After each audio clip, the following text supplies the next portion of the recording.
주 나의 하나님이여 주를 경배합니다. 주 사랑하는 나의 마음을 주께서 아시나이다.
주 나의 하나님이여 주를 경배합니다. 주 사랑하는 나의 마음을 주께서 아시나이다.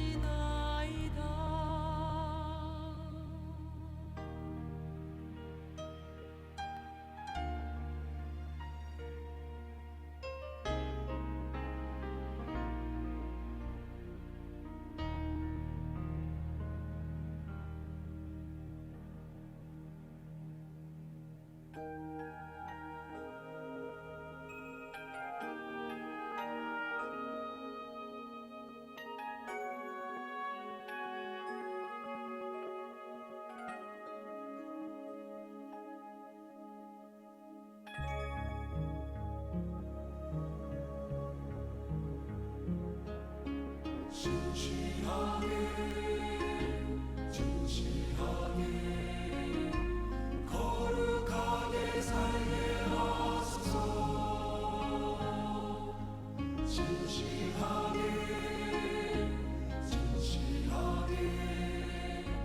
거룩하게 살게 하소서.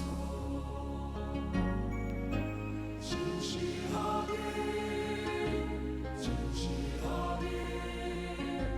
거룩하게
주님 가르쳐 주신 기도함으로 신앙 고백하겠습니다. 하늘에 계신 우리 아버지여, 이름이 거룩히 여김을 받으시오며 나라의 임하옵시며 뜻이 하늘에서 이룬 것 같이 땅에서 이루어지이다. 오늘날 우리에게 일용할 양식을 주옵시고, 우리가 우리에게 죄 지은 자를 사하여 준 것 같이 우리의 죄를 사하여 주옵시고, 우리를 시험에 들게 하지 마옵시고 다만 악에서 구하옵소서.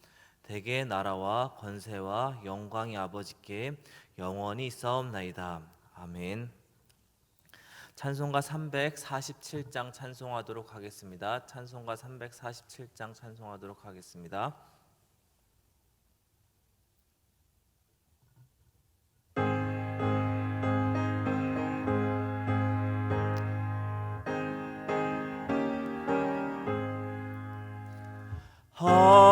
허락하신 새 땅에 들어가려면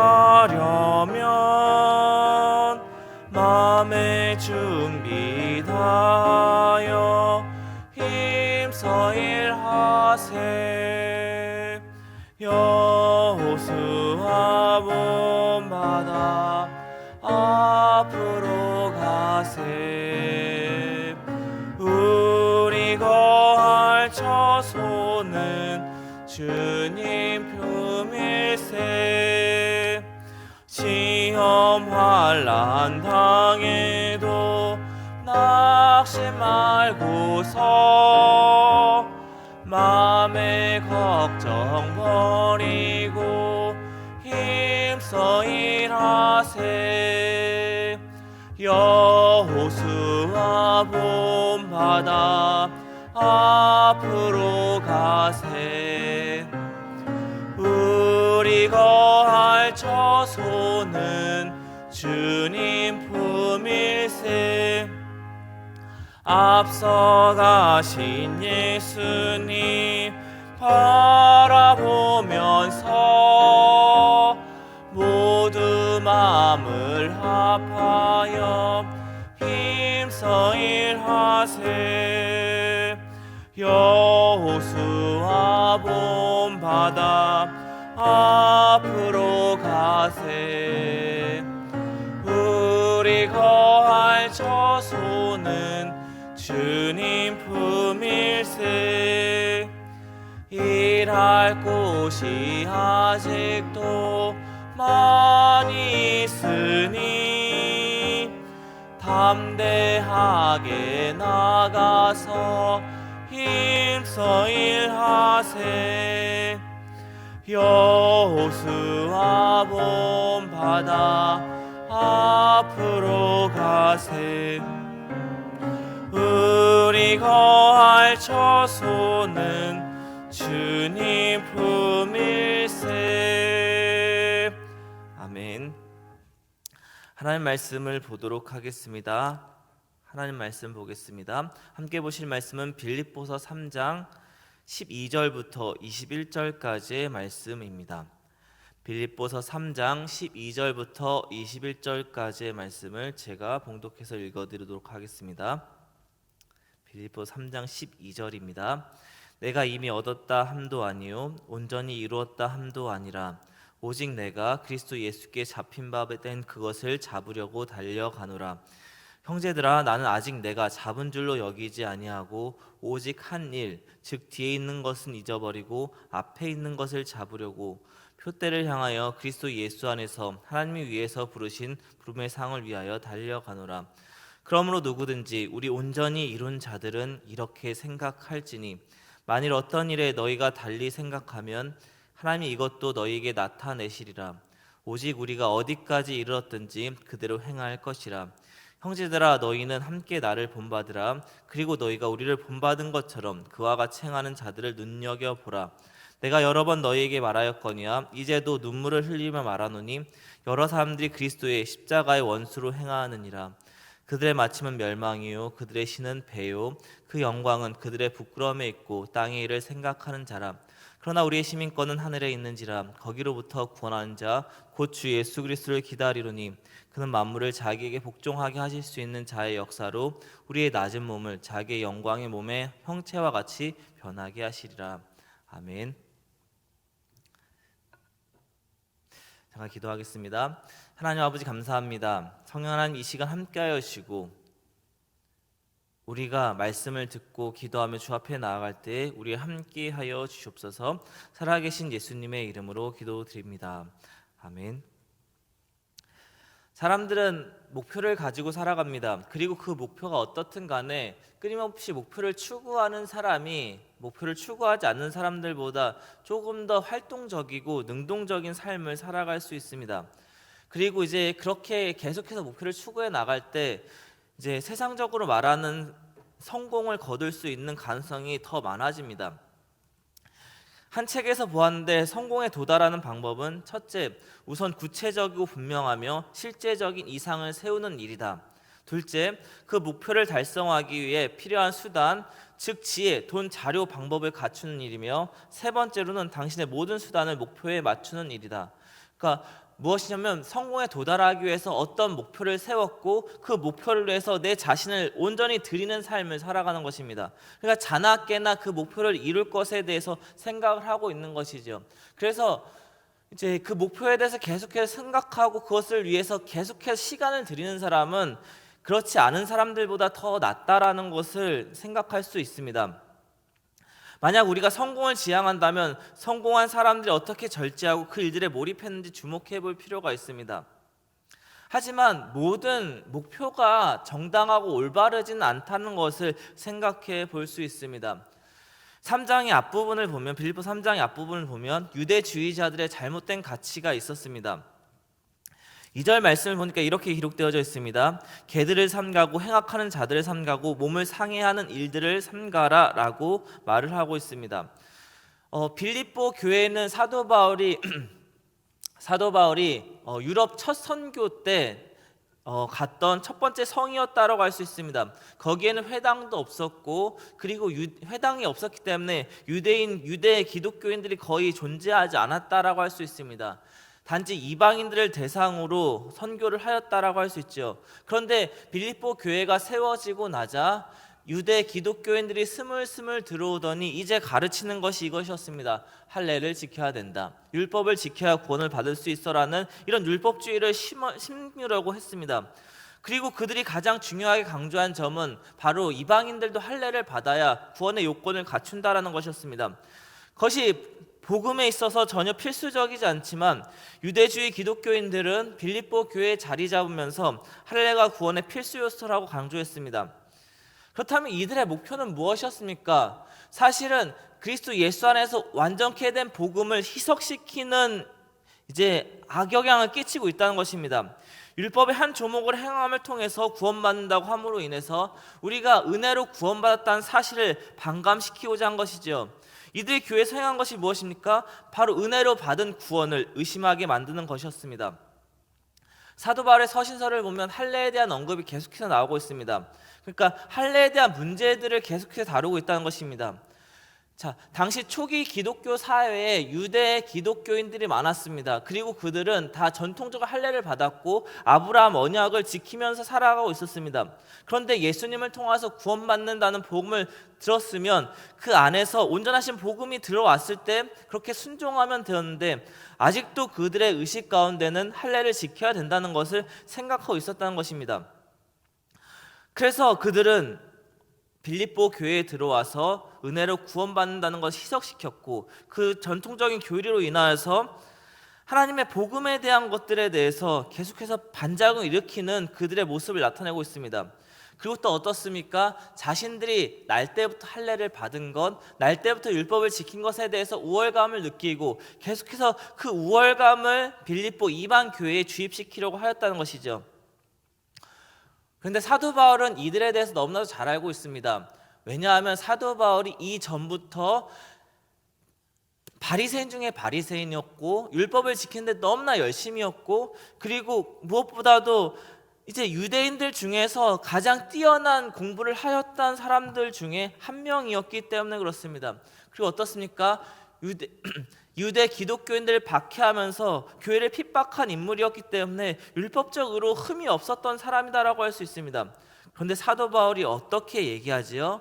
자기가 가지고 있던 유대적인 율법적인 가치관들, 율법적인 우월주의들, 그것을 예수 그리스도 안에서 배설물과 같이 여긴다라고 말을 하고 있습니다. 자, 어떻게 기록되어져 있죠? 자, 8절 말씀을 보니까 또한 모든 것을 해로 여김은 내 주 그리스도 예수를 아는 지식이 가장 고상하기 때문이라. 내가 그를 위하여 모든 것을 잃어버리고 배설물로 여김은 그리스도를 얻고. 그렇다면 배설물은 무엇입니까? 버려야 하는 것입니다. 복음이 우리의 삶 가운데 강력하게 뿌리 내리기 위해서 버려져야 할 배설물은 배출해야 합니다. 사도 바울은 그렇게 인간적으로 자랑할 것들이 많았고 유대인으로서 우월 의식을 가질 만한 요소들이 정말로 많았지만 그것이 가장 온전한 것이 들어오게 되었을 때 버려야 할 배설물이라고 여기고 있습니다. 자, 배설물은 어떻습니까? 우리에게 흡수가 다 되어져 있지만 이제 버려야 될 것입니다. 온전한 것이 왔을 때 버려져야 될 것입니다. 만약 이것이 버려지지 않으면 어떻습니까? 그렇죠. 변비가 생기면 어떻게 되죠? 계속해서 우리의 몸이 썩어 들어가게 되겠죠. 그냥 계속해서 버려야 될 것을 남겨두고 있을 때 교회가 썩고 나 자신이 썩어 버릴 수 있게 되는 요소가 된다는 것입니다. 사도 바울도 복음을 모르기 전에는 그것을 지키려고 애썼습니다. 그리고 율법을 수호하고자 애썼고 할례를 굉장히 중요하게 여겼습니다. 예수님께서 오심을 통하여서 은혜로 구원받는다는 소식을 들었을 때 그는 강력히 저항했지만 예수 그리스도 앞에 엎드려져 가지고 이제 온전히 거듭난 사람이 되었고 복음을 위해서 힘쓰는 사람이 되었다는 것입니다. 사울에게 예수님께서 찾아오셨습니다. 그렇게 강력하게 유대주의로 꽁꽁 매여 있던 이제 기독교인을 박해하였던 그 사울이 예수님을 만나자 그에게 가장 가치 있던 것을 버리고 예수님 복음으로 구원받는 것, 은혜로 구원받는 사실을 인정할 수밖에 없었습니다. 그리고 더 이상 옛것에 치중하는 것이 아니라 바로 하나님 나라를 위하여 살아간다라고 고백을 하고 있습니다. 그래서 어떻게 고백하고 있죠? 12절부터 14절을 보니까 이렇게 기록되어져 있습니다. 내가 이미 얻었다함도 아니요 온전히 이루었다함도 아니라 오직 내가 그리스도 예수께 잡힌 바 된 그것을 잡으려고 달려가노라. 형제들아 나는 아직 내가 잡은 줄로 여기지 아니하고 오직 한 일, 즉 뒤에 있는 것은 잊어버리고 앞에 있는 것을 잡으려고 표대를 향하여 그리스도 예수 안에서 하나님 위에서 부르신 부름의 상을 위하여 달려가노라. 그렇다면 우리에게 주어진 하나님 나라를 향한 목표를 어떻게 이루어갈 수 있을까요? 먼저 하나님 나라는 세 가지 측면에서 생각해 볼 수 있습니다. 그러니까 이제 하나님 나라가 이제 구약 성경에서는 좀 이스라엘 땅에 대한 개념으로 조금 가득했다면 이제 신약에 가서는 마음에 대한 점령에 대한 부분으로 생각해 볼 수 있습니다. 그래서 인격적인 사람 안에 하나님의 나라가 거하고 성령 안에 하나님 나라가 내주된다는 것을 알 수 있지요. 그래서 분류해 보면 내 안에 먼저 하나님 나라를 생각해 볼 수 있습니다. 거듭나게 되면 예수님께서 우리 가운데 거하시지만 이제 영적인 싸움은 본격적으로 시작이 됩니다. 그런데 어떻게 해야 되지? 내 안에 하나님 나라를 이루기 위해서 좀 더 거룩해지고 성화되어지기 위한 싸움을 싸워 나가는 것입니다. 그래서 사도 바울은 이렇게 고백합니다. 앞에 있는 것을 잡으려고 달려가야 한다라고 고백하지요. 내가 예수께 잡힌 바 된 그것을 잡으려고 달려가야 됩니다. 내 안에 그리스도를 바라보고 성령과 동행함을 통하여서 성화의 삶을 살도록 힘써야 되는 것입니다. 그래서 내 안에 있는 하나님 나라는 어떻게 이루어간다고요? 그리스도 안에서 말씀과 기도 생활을 통해서 성화되어진 삶을 통해서 하나님 나라가 이루어진다는 것입니다. 그렇다면 우리가 우리 안에 계속해서 성화되어지고 그리스도를 닮은 모습들이 발달하게 되면 어떻게 되겠죠? 교회를 볼 수가 있습니다. 두 번째 영역은 교회의 영역입니다. 교회를 하나님 나라로 만드는 것은 무엇입니까? 바로 성품적인 인격적인 활동도 있고요. 또 한 가지는 가르침을 통해서 되어지는 것입니다. 그러니까 교회 안에서 바른 복음을 가르치면서 주의 나라를 교회 안에서 더욱더 증거할 필요성을 우리가 갖게 됩니다. 사도 바울은 스스로 신앙의 모델임을 자처했습니다. 사람을 믿음의 대상으로 삼아서는 안 되겠지만 내가 닮아야 될 롤 모델은 필요합니다. 가장 불행한 것은 교회 안에 어느 누구도 본받을 사람이 존재하지 않는다는 것입니다. 그러니까 예수를 믿는 것에 대해서 알고 싶은데 예수를 잘 믿는 사람이 교회 안에 존재하지 않는다면 그만큼 불행함이 어디에 있겠습니까?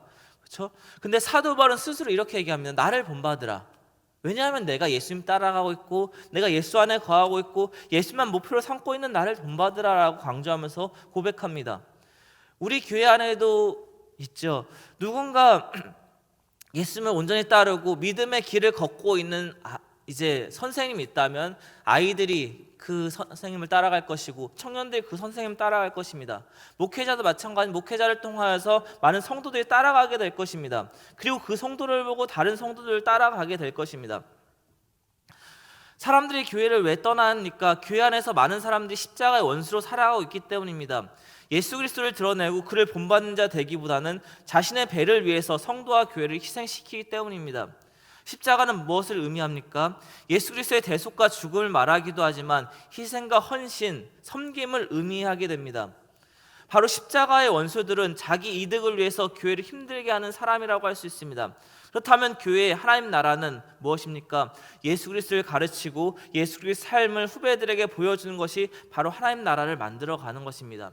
또 한 가지는 어디에 하나님 나라가 임할 수가 있습니까? 바로 세상을 하나님 나라로 만드는 것입니다. 그것은 바로 복음 증거라고 할 수 있습니다. 사도 바울은 다메섹 도상에서 예수를 만났을 때 어떤 이제 음성을 듣게 되죠. 바로 이제 아나니아를 통해서 너는 이방인의 사도로 부르심을 받았다라는 것을 확인받게 되고 그때부터 준비하게 됩니다. 비록 이제 바로 이방 이제 아시아 선교 그렇게 한 것은 아니지만 하나님께서 복음에 대해서 이방인의 복음에 대해서 그 안에 계시하시고 정립시키신 이후에 바로 이방인 선교를 시작할 수 있도록 하셨습니다. 그는 다소와 아라비아에서 말씀의 계시를 받았던 10여 년간을 제외하고 안디옥 교회 사역을 시작으로 세계 선교를 위해서 앞장섰습니다. 그런데도 불구하고 그는 이렇게 고백합니다. 내가 아직 이루었다 함도 아니요 온전히 이루었다 함도 아니라 오직 내가 그리스도 예수께 잡힌 바 된 그것을 잡으려고 달려가노라 라고 얘기하고 있습니다. 여전히 표대를 향하여 간다라고 얘기하고 있습니다. 사도 바울은 로마서에서 어떻게 고백하죠? 로마로 가기를 소원하고 로마를 거쳐서 서바나까지 가기를 소원하고 있습니다.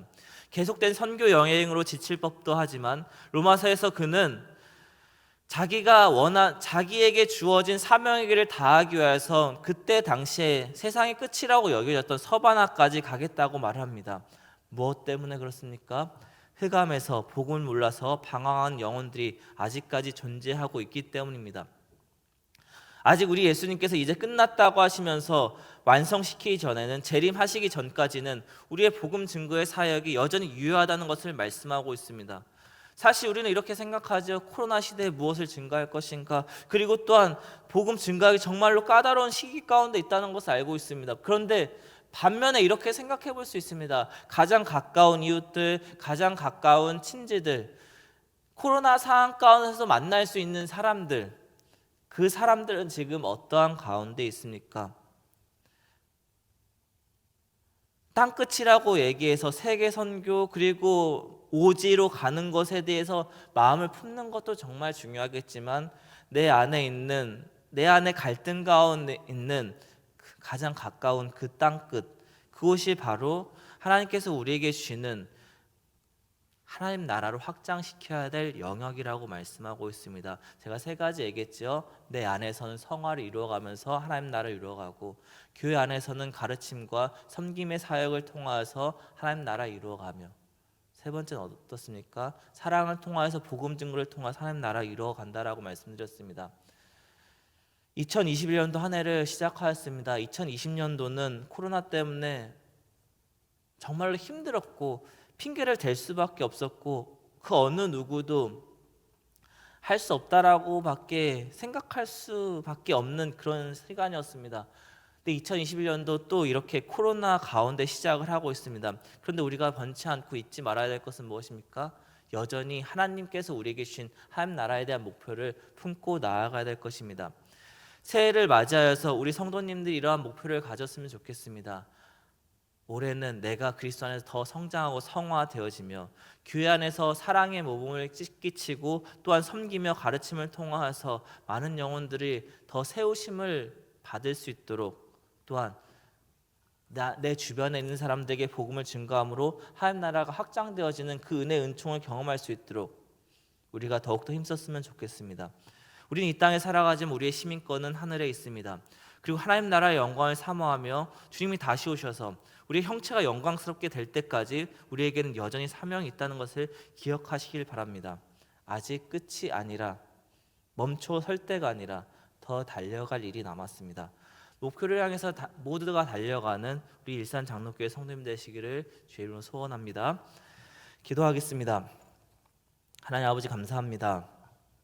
연약하고 부족한 죄인들을 하나님 자녀 삼으시고 하나님 나라의 귀한 일들에 참여할 수 있도록 하심을 감사합니다. 하나님 올해는 더욱더 믿음 안에 성장하게 하시고 믿음 안에서 사랑의 본을 끼치게 하시며 아버지 우리 주변의 사람들에게 복음을 증거하며 하나님 사랑을 나타낼 수 있는 우리 모든 성도님 될 수 있도록 인도하여 주시옵소서. 살아계신 예수님의 이름으로 기도합니다. 아멘. 우리 함께 이 시간 기도했으면 좋겠습니다. 우리 하나님 나라에 대한 마음을 가지고 나 그리고 교회 그리고 이웃 세상을 위하여서 우리가 기도하였으면 좋겠습니다. 나에게 주신 내 안에서 하나님이 더욱더 나타나게 하시고 또한 교회에서 더욱더 사랑을 섬기게 하시고 세상 가운데서 복음을 증거할 수 있는 우리의 모습 될 수 있도록 인도하여 주셔서 우리 함께 기도하도록 하겠습니다. 살아계신 하나님 아버지 은혜와 사랑 감사합니다. 주님께서 우리를 불러 모아주시고 하나님의 은혜 가운데서 또한 한 해를 시작하게 하심을 감사합니다. 성령 하나님 우리를 도와주시고 붙들어 주시옵소서. 성령 하나님 우리를 붙들어 주시고 함께하여 주시옵소서. 아버지 하나님 세상 사람들은 자신의 이익과 자신의 목표를 위해 살아가지만 우리 그리스도인들은 하나님 나라의 목표를 가지고 살게 하시고 하나님 나라의 뜻을 붙들고 살아갈 수 있도록 도와주셔서 올 한 해는 믿음 안에 성장하게 하시고 믿음 안에서 주의 은혜를 더욱더 구하며 나아갈 수 있기를 소원합니다. 세상적인 욕심과 세상적인 자아를 내어놓고 하나님을 구하며 하나님의 영광을 구할 수 있는 우리 모든 성도 될 수 있도록 인도하여 주옵소서. 또한 기도합니다. 아버지 하나님 우리 이웃에서 주의 나라가 더욱더 확장되어져 갈 수 있기를 원합니다. 아버지 복음을 증거하게 하시고 하나님의 나라를 나타낼 수 있도록 도와주셔서 교회 안에서 사랑의 섬김과 아버지 서로 가르치고 권면함을 통해서 주의 나라가 확장되어지는 역사하심이 있도록 도와주셔서 모두가 주 안에 성장하게 하시고 모두가 하나님 나라를 누리게 하시고 모두가 사랑하고 주의 뜻을 누릴 수 있는 그런 귀한 은혜가 우리 가운데 있도록 인도하여 주옵소서.